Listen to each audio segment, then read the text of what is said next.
rock the place, rock the place, rock the place, rock the place.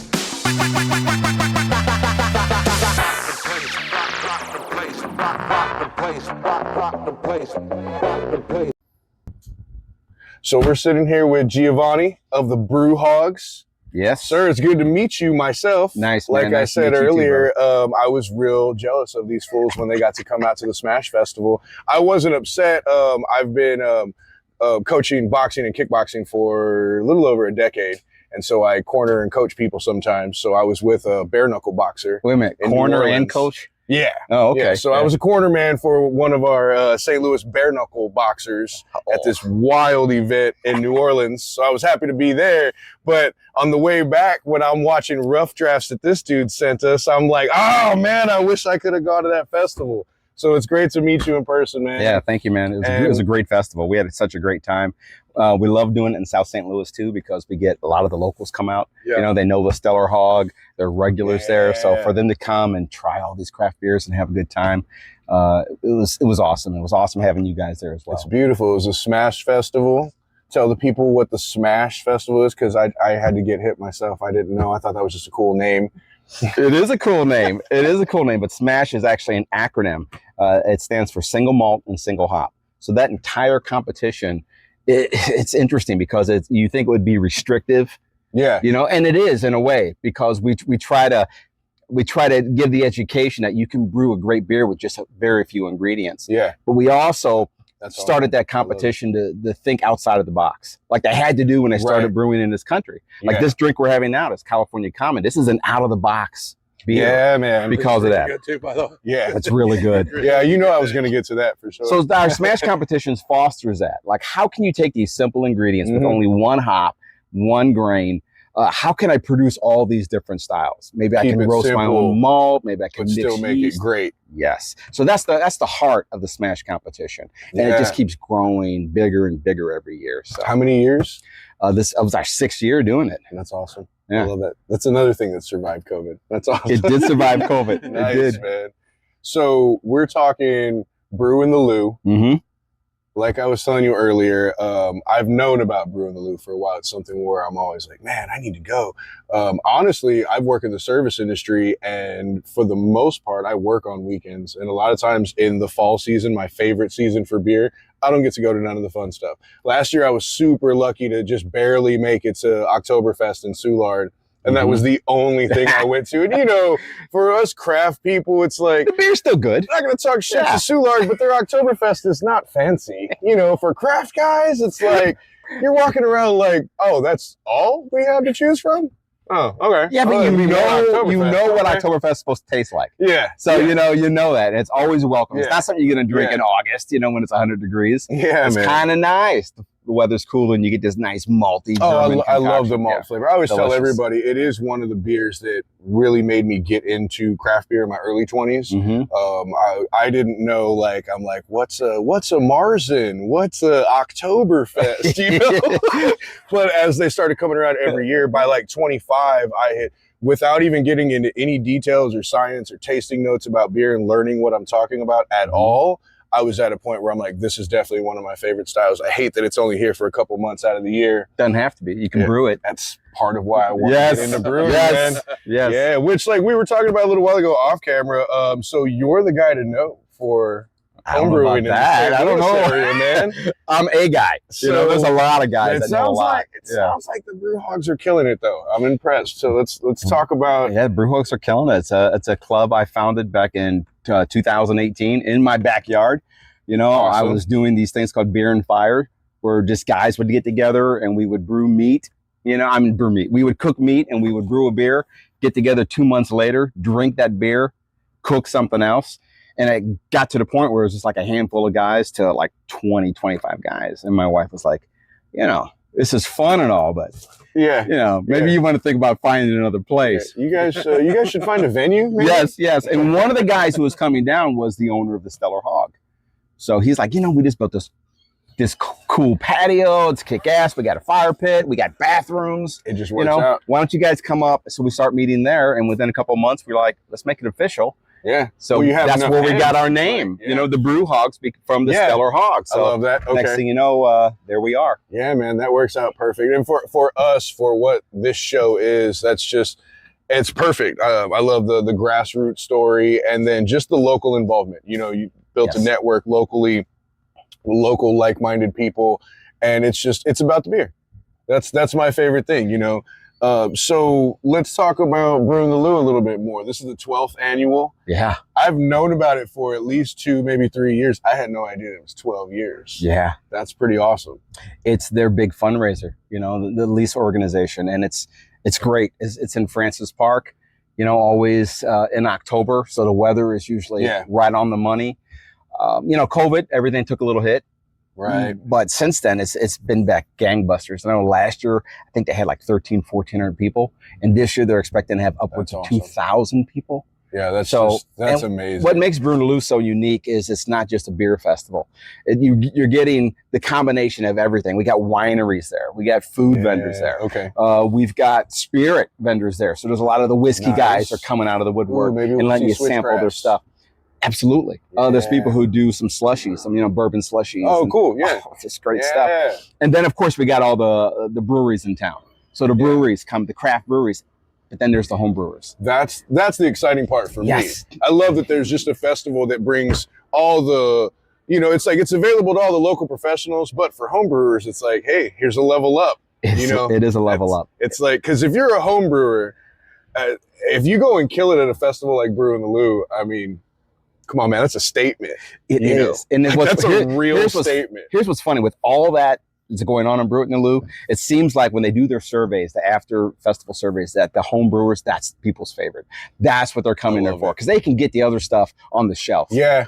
You know, here. I think that was what was so unique about attending the Smash Fest, was that was beer that you would not try anywhere else. And I didn't have a bad beer the entire time that I was there. Isn't that crazy? I mean, it was so good. Yeah. Everything was so good. Yeah, it's beautiful. And it was so hard to like pin down like your favorite. Yes. You know what I mean? It was. So Brew In The Lou, 12th annual, do you know roughly, like, have a general idea like how many home brewers are going to be this year? Yeah, well, you know, it's tough. October's tough because it's beer festival season. Yeah. So it doesn't matter what date we try to set for Brew In The Lou, it's competing with other homebrew festivals going on. Like this year, we're competing with Augusta Bottoms, you know, which is another. Sounds really familiar. Yeah. So we've got a lot of the homebrew clubs. Where and by the way, out of Augusta, Augusta, Missouri, down past Defiance. Do they have beers in cans?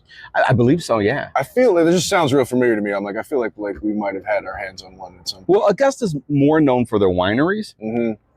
There's a great brewery down there, and they hold a festival on the grounds down there in Augusta. So Augusta Bottom's a great party. That sounds great. Yeah. It is. And we have 13 area homebrew clubs in St. Louis. When I say area, I mean within a 100-mile radius. There are 13 different clubs that are part of this thing called the St. Louis Area Homebrewers Guild, which we're part of. Some of them clubs are going down to Augusta Bottom, so it's always tricky. Okay. Not every club has the ability to be in two places at once. It's a lot of logistics. It is. But even with that, we've got 7. I think we just had the 8th club sign up to be at Brew In The Lou. So we'll have 8 homebrew clubs. And also, starting last year, what we did is we consolidated all the homebrewers. Before, they were sort of scattered out with all the other vendors. Okay, so there'd be like a section you can go to. There is. Last year, we tried something out. We called it the HomeBrew HorseShoe. So it was just literally in the shape of a horseshoe around the sidewalks.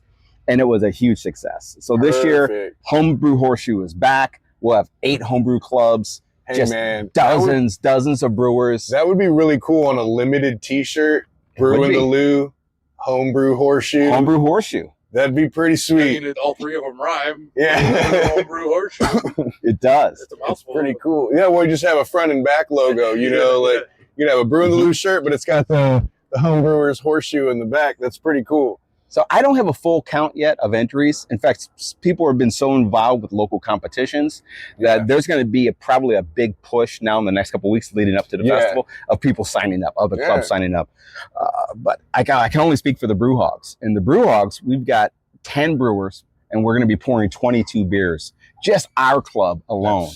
So if you're a craft beer person and you want to come try a bunch of stuff that you're not going to find anywhere without any of the restrictions that the commercial brewery guys have. Because homebrew, that's the beautiful thing about homebrewing. You do whatever you want. Whatever you want. That's you true. can try it. Yeah. Summer Smash, we had a chicken beer. The guy next to me had a chicken beer. You know, awesome. That's crazy. And it was actually good. It was really good. You get that kind of weird stuff. Yeah. So you can do it. Yeah, that's awesome. If I was the guess, I would say at least 50, if not 60, homebrew beers will be represented at That's amazing. So, and then a bunch of big heavy hitters too, local established craft brewers that we all know and love. I'm sure they bring out some of their favorites and their big fall beers sometimes too. That's awesome, man. And it's unlimited. It's unlimited, guys. you get your tasting glass and it's unlimited. Unlimited whiskey, wine, beer. Come on. We're going to have a fun episode. Pace yourself. Pace yourself. It's gonna be a good time. We'll be there for the day. That's all right. We might take a nap at some point. We'll have an intermission and take a nap. I keep telling them they need to have rest tents. They really do. You know, they can rent those. They can rent the cots, you know, $5 and 15 minutes, you know, rest, hydrate, go back out there. Little oxygen bar. Get you taken care of. Absolutely. So we're here at Good News Brewing. I should have brought that up in the very beginning. I've never been here before. I'm like, well, we'll have to definitely come back and feature these guys and do a whole thing here. But what can you tell me about this California Common? Well, I can't tell you a whole lot about it because I didn't brew it. But the head brewer here, you know, Justin, he's the one who came up with this concept, and he's the one who came up with this recipe and brewed this beer. And it's delicious. Yeah. You know, so what are your thoughts on it? Because I really, really like it. It's perfect. It's perfect. And in fact, as it warms up, it's getting a little bit more traditional to style. Yep. Even better. Well, I like because the malt flavors are just even better.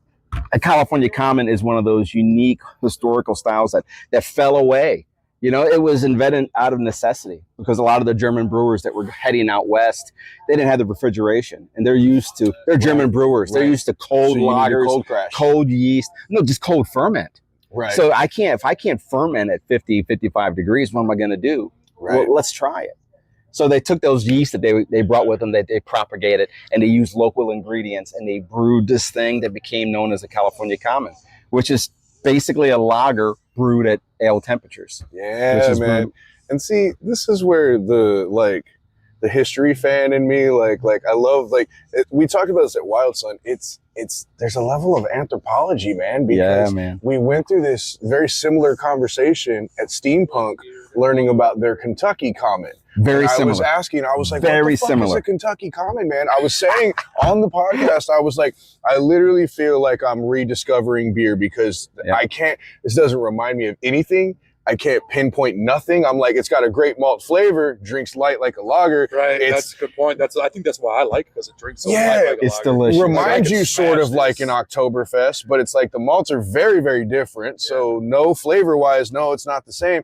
And then the story is real similar. Yeah, very similar. And the brewers there in Kentucky, they were like, man, they couldn't get the barley. There was no one growing barley in abundance. So what do we got? Well, there's whiskey guys. Man, they're brewing all over the place. What are they brewing with? So Kentucky Common is basically a whiskey mash. Yeah. You know, a lot of corn, a lot of bourbon corn in that. That's what makes it so light and crisp and easy. So because rarely anybody does a corn lager. And I mean, those are beautiful if you can get your hands on one, just like a rice lager. It's true. You know? But there's good news, bad news there. And then the bad news was, whenever refrigeration came about, then all these styles fell out of popularity. Yeah, because they weren't needed. They had refrigeration. These German brewers went back to doing what they know how to do: cold pilsners, lagers. It wasn't until the homebrewers picked that up and was like, "Man, these great styles that are no longer around," man. And they started again. So we can thank the California Common. I have to admit, I think the Common is probably my new favorite. They're fantastic. It's great. All three of us, Jim and I, we sat and we talked with Dave at Steampunk and Robert. All of us just kept saying, I really like their beers. They have a few that I really, really like, but we just kept going back to it, man. I'm just like, no, it's I think that's the why best. I like this one so much, because as soon as I took a sip of it, I'm like, ooh, that. A good malt. I'm not a huge beer drinker. I'm the out of the three or four of us. Matt's probably the least beer drinking out of the four, but out of the three of the original crew, I'm the least. I don't drink a whole lot. Yeah. I just not But God, and that's what's been so cool about doing this podcast. I get to try all these different kinds of beers. Yep. Yeah, then you hit something that's like, oh wait, what is that? Hold up, maybe I will have another. Well, what's cool about both the California Common and the Kentucky Common is the word common in it, which means it's for the common man, the common folk. So it kind of followed the tradition of English brewing. You know, English brewing's about pub life. Yeah. So, you know, they're not serving 10% IPAs. Not that there's nothing wrong with that. I love 10% IPA. But you want a drink that you can start in the morning and continue through the evening and not have to fall home, you know? Yeah, man. So that's what's beautiful about both California and Kentucky Commons. They're in that 4 to 5% range. So you can have a few of them drink, friends, you got to try craft beer. You'll find something. See, we talk about it all the time. And my big thing, because the same reasoning for American beer drinkers is why everybody loves just the popular domestic light beer so much. And I get it. Yep. I understand. We want to be able to barbecue all day and drink that 30 case. Hey, I get it, guys. But that's why I try to tell people, I'm like, but try a Pilsner though. But try a Kolsch. Like a lot of times people are turned off by craft beers and not realizing like the depth that you can have with a lager. Try an amber lager. You know, and then when you grow up to the point of really appreciating malts, then something like this comes around, man. I mean, for me, this is a perfect beer. It is really good. It doesn't have to necessarily be your most favorite of all time, but I think like a brew like this, it's undeniably like a perfect beer. Well, it's on trend. It's on trend too. I mean, that is the trend. A few years ago, it was all how big of a beer can I make? Yeah. You know, that's when all the double IPAs and the barrel age, and again, they have their place. I love them all. But the trend, you can only drink one or two and done. max. You go to brewers across the country now, what are you seeing? You're seeing these things called table beers or session beers, which is 3 to 5%. Even session IPAs are starting to really take a lot more popularity over the juice bombs and the real hazy. I think hazy, as a bartender, I think hazy IPAs are just ridiculously popular no matter what. Oh, but, man, good hazy. Yeah, man, I think they're probably... For a week. Okay, that's it. Because after like a week on tap, seller. it changes. All those hops, they begin to oxidize. Well, and once the keg just kind of sits too. So if you like that style, get it fresh. As fresh as you can. Yeah. You know? Where a style like this will last for a while. But session IPAs are definitely like becoming very, very popular. If you have an IPA that's within 6%, people will buy the hell out of it. Yeah, they will. They will. Because it's not as popular. I mean, or it's not as common. For the most part, I think most of them are like 7 or higher for the most part, you know. Well, you know what? This is kind of funny, but the good news is that Good News is going to be pouring this beer at Brew In The Lou. Beautiful. So this will be on tap. So if no one's ever tried a California Common, you come out to Brew In The Lou and try this beer. It's going to be on tap, and they got tons of it. They brewed plenty for the festival. I'm sure you guys have some surprises, but you got anything you can tell me? No, I can't. I'm not gonna. You got to come and see. That's all right. I'm pumped for it, man. Like we have over 20 beers across the gamut. Everything you can imagine. I need to bring my big backpack with some growlers and some crowlers. Yes. I got a couple little howlers. We can't serve you that. We can't serve you that, man. You know, we're serving samples. I'll come with some cash ready too. Well, the party's in the back. All the deals happen behind the tent. All right, man. So I'm gonna have to go home with a trunk loaded up with a couple things. That's right.